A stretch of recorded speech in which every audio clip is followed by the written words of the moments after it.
Well, hello everyone, welcome back. I actually made a video. Actually making a video now, yeah.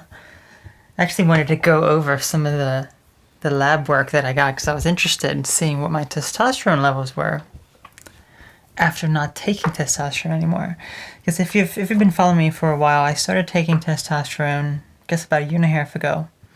Because my surgeon recommended it after you get sex reassignment surgery, your testosterone is virtually non-existent, which causes you to not have any sex drive. It can cause a lot of symptoms actually related to fibromyalgia, which I was thinking maybe this would help, you know.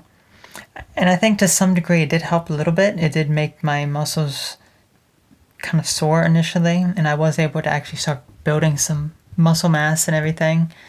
But then it was like, I don't know, it was causing a whole bunch of other weird effects on me because I started growing a lot more hair. My testosterone levels went up to like 56 or something, and that was a bit too high. It should have been lower. Because the surgeon recommended somewhere around 50. So it was slightly over 50. But I was getting a whole bunch of hair where I was applying the cream. It was annoying applying the cream. It was just facial hair started to come back in. So it wasn't the greatest. So I actually stopped taking it. And yeah, I just checked my blood results here, and I'm actually quite impressed by it. And I'll show you in just a minute. But I really owe it to thyroid. Getting your thyroid balanced, avoiding endocrine disruptors. There we go. That's the word I'm looking for. There's a lot of endocrine disruptors in the environment, so that's why a lot of people need to have more iodine and other thyroid-related nutrients such as selenium in their diet. So I take iodine supplements. It's like this liquid, and each drop has, I'm not sure how many micrograms, like 600 micrograms or something, 650 micrograms.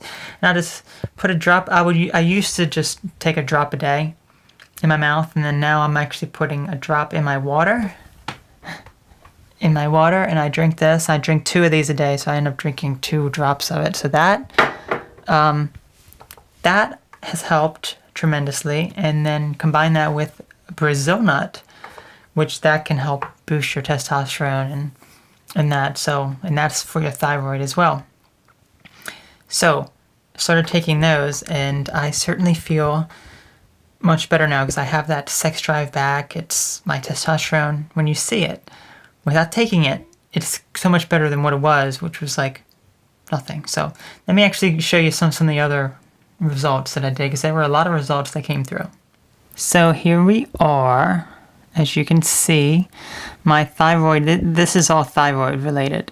TSH is good. This was actually, initially it went up to like 6 several years ago when my thyroid was supposedly slightly underactive.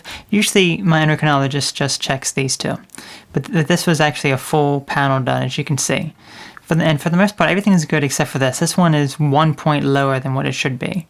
I'm not sure how big of a problem that'll be, but T3, T4, TSH, they all work together, but many endocrinologists only check like TSH numbers and prescribe medication based on that, because my numbers were 6, okay?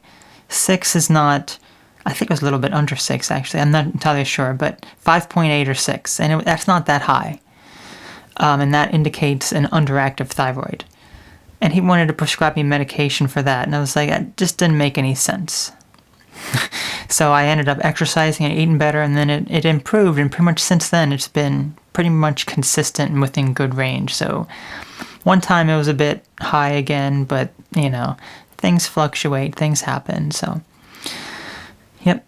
Okay, hemoglobin is good. Here's a urine test. They did a urine test, and my pH is not too high. My pH is not acidic. The higher it is, the more alkaline it is, so I guess that's good. White blood cell count is actually normal for once. Usually it's low, so that's good. Everything else is good in a normal range. Vitamin D, 44. Now, I did get 2 different lab tests from 2 different doctors. So this one says 44. The other one says like 42. I'm like, hold up. I did them the same exact day at the same exact time. How are they different? Isn't that crazy? So yeah, cholesterol's all good. All of these numbers are good. So, yep, everything here is pretty good. Even the glucose, which is normally like around 98 or 99 when I do it in the morning, that's lower than what it is normally. So the other lab results that I have here, as you can see, I'm not sure what these numbers are, but here's my estradiol numbers. I only am taking 3 milligrams a day versus 4, because I think I was having some issues on 4, and it dropped like 15 points than what it usually is. I'm not sure how big of a deal it is. I certainly think it's much better now. Here's the 42 vitamin D. But even I think lowering your estradiol dose has increased my testosterone. So maybe that is part of it as well. As you can see, my testosterone is 24 now. Free testosterone, 2.5. The free testosterone is actually a little bit higher than what it was last time. The testosterone last time was like 56, so this is about half the amount. But compared to what it was prior to doing any kind of iodine or selenium or anything like that, it was like literally like 5 or 6. So we're talking about a big improvement here. And I think that's made a huge difference. And a lot of these numbers here also calculated, they're all slightly different than the other result. It just doesn't make any sense. I did them the same exact day, at the same exact time, same exact lab, everything. Weird. So that's pretty much it for the lab work. Just wanted to share that, I guess, because I'm impressed by how well my testosterone is, because when it's too low, I definitely notice effects of that. And I'll tell you this, a lot of people who transition male to female, they get surgery and then they don't have that sex drive, they don't have that, any of that. That could be due to low testosterone. So I think it may be helpful if you do try to monitor your thyroid and get that under control and take some iodine and selenium. That may be very beneficial to help your thyroid, because I'm telling you, that is what helped me. I mean, that was helping me before I even lowered my estradiol dose.